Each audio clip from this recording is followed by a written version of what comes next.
Le journal et une rencontre institutionnelle a eu lieu ce lundi à huis clos au Palais du Peuple. La rencontre aboutit à une proposition de sortie de crise par rapport à la situation de la CENI et celle du deuxième tour de la présidentielle. La proposition sera soumise à l'appréciation du chef de l'État, comme nous le confirme dans ce reportage François Lang. Comme annoncé, la rencontre interinstitutionnelle a bel et bien eu lieu ce lundi au Palais du Peuple. La rencontre à huis clos a connu la présence effective du ministre secrétaire général de la présidence de la République, du président du Conseil économique et social, du représentant du CNC, de la présidente du CNT et du premier vice-président du CNT. L'essentiel des débats a permis d'élaborer un pan de réflexion devant être soumis à l'appréciation du président de la République. Nous avons fait un certain nombre de documents. Nous avons fait une note technique de tout ce qui a été fait. Nous n'avons pris aucune décision ici. Nous n'avons donné aucun avis, mais nous avons fait la note technique. Parce que nous avons aussi regardé le règlement intérieur de la CENI, la loi 013, et nous avons examiné qu'est-ce que la Constitution aussi dit. Nous avons analysé tout cela, nous avons fait une note technique. Et nous avons fait aussi des propositions de sortie de crise. Donc là, on s'est dit qu'après cette concertation, c'est après ça, pour reconforter le président de la transition qui est de très bonne foi, qui est engagé à sortir le pays de cette crise, et pour reconforter l'armée qui a accepté aussi de donner le pouvoir aux civils, qu'on puisse aller vers le président. Le dernier mot l'appartient. C'est lui à juger maintenant qu'est-ce qu'il y a lieu à faire. Mais tu ne peux pas aller vers un chef pour lui dire il y a crise, il va te dire bon quelle est la solution et retourner après pour réfléchir. Aujourd'hui les partenaires au développement tous sont développés, ils ont mis la main à la poche pour nous accompagner.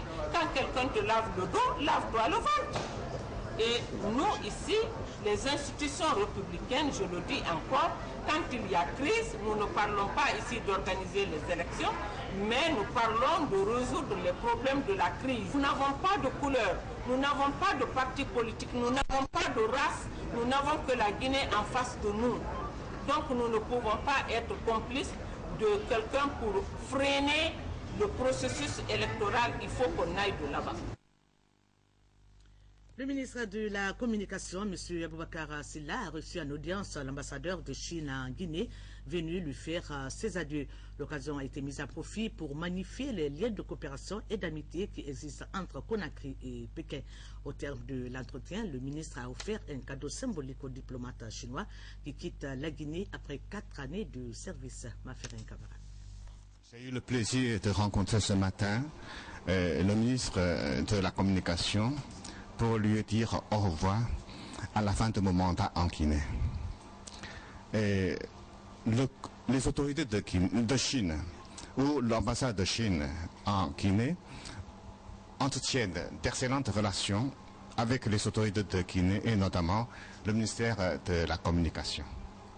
La nouvelle maison de la RTG est un symbole de notre coopération amicale, vieille de 5 décennies. Je garde un bon souvenir de mon séjour en Guinée. Je dois dire, je souhaite beaucoup de succès pour le peuple guinéen dans son œuvre pour le développement du pays. Je souhaite prospérité, la paix, la stabilité à la Guinée. Le peuple guinéen aura toujours le courage de relever le défi dans sa marche en avant. Je suis sûr que le peuple guinéen va sortir victorieux et la Guinée va sortir victorieuse pour les élections, dans la marche vers la démocratie. Je garderai un très bon souvenir de la Guinée, du peuple guinéen, parce que j'ai pu mesurer le tissu social de l'amitié sino-guinéenne en Guinée durant mon séjour. Je suis très frappé par la spontanéité de l'amitié du peuple guinéen envers la Chine. L'amitié sino-guinéenne est cultivée par nos deux gouvernements et nos deux peuples. L'amitié est très appréciée en Guinée. Je suis très satisfait.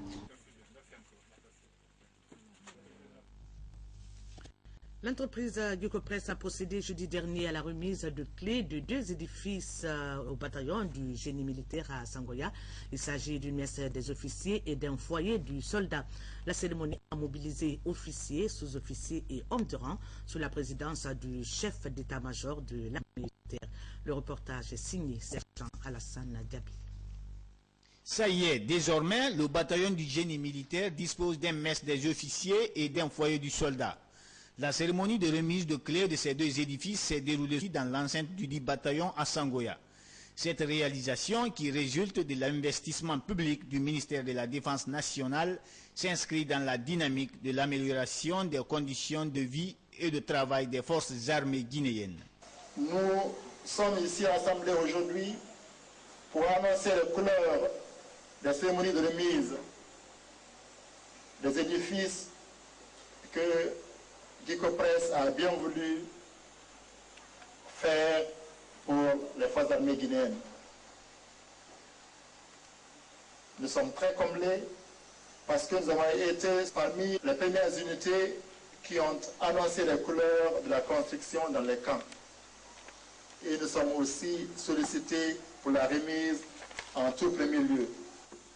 Cet effort doit être poursuivi en vue de la création et du renouvellement progressif des infrastructures et équipements anciens pour permettre à la défense nationale